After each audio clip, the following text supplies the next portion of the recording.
जो नक्सली ऑपरेशन के में जो छत्तीसगढ़ पुलिस को लगातार सफलताएं मिल रही है, उसके पीछे एक कारण नहीं है, बहुत सारे मल्टीपल कारण हैं।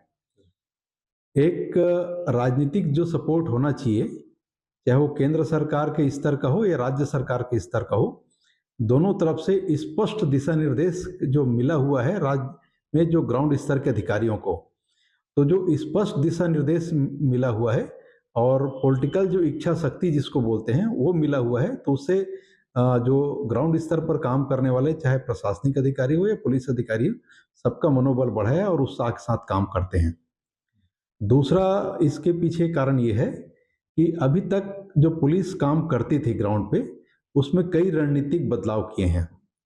पहले एक प्लाटून स्तर तक का जो जवानों को एंटी नक्सल ऑपरेशन पे भेजा जाता था और ये तर्क था कि बड़े फोर्स जाने पे उजागर हो जाते हैं और नक्सलियों को पता चल जाता है, तो छोटा फोर्स भेजा जाए। तो उसे बदलाव करते हुए अब कई कंपनियां एक साथ भेजने लग गए हैं, जिसमें 500, 800, 1000, 1500 पुलिस वाले जाते हैं। तो इतना बड़ा एक फोर्स जाता है, तो जहां नक्सलियों का कैंप होता है उसको हर दिशा से चारों तरफ घेरा जा सकता है। इसका एडवांटेज होता है कि नक्सलियों को बैक जाने का, पीछे हटने का मौका नहीं मिलता। और रणनीतिक बदलाव ये हुआ है कि अभी तक के ग्राउंड स्तर पर सब इंस्पेक्टर या उससे नीचे स्तर का अधिकारी लीड करता था पुलिस फोर्स को एंटी नक्सल ऑपरेशन में। अब इसको अपग्रेड किया गया है और एंटी नक्सल ऑपरेशन का लीड करने वाले अधिकारी जो है एडिशनल एसपी तक होते हैं, डीएसपी एडिशनल एसपी तक होते हैं। इवन एक ट्रेनी आईपीएस भी इसके लीड में शामिल हुआ है। ये ऐसा कभी पहले नहीं हुआ है। तो एक बड़ा अधिकारी जब लीड करता है तो उसका एक ब्रेन छोटे अधिकारी से पृथक होता है, तो एक उसका फायदा है।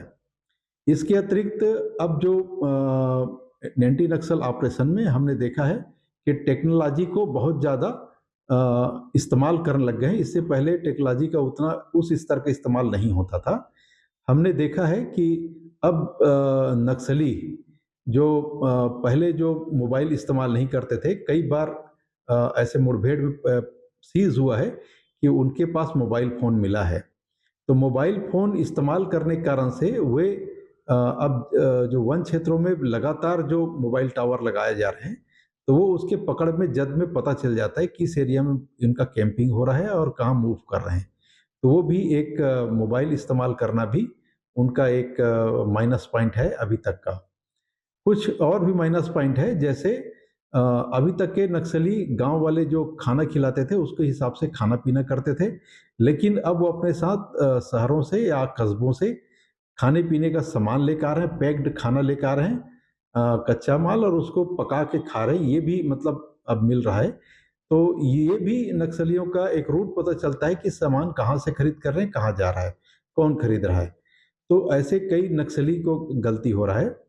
और इसके अतिरिक्त आप देखेंगे कि लगातार जो कैंप अंदर बन रहा है, तो कैंप एक जगह कैंप खुलने से कम 5-6 गांव जो ऐसे होते हैं आसपास, जो पुलिस के अधीन आ जाते हैं, वो एक-एक सदस्यों को पुलिस निगरानी कर सकती है, उनका लिस्ट बना सकती है, कौन गांव में कौन-कौन रहते हैं, एडिशनल कौन व्यक्ति आ गया या यहाँ का कौन व्यक्ति मिसिंग है।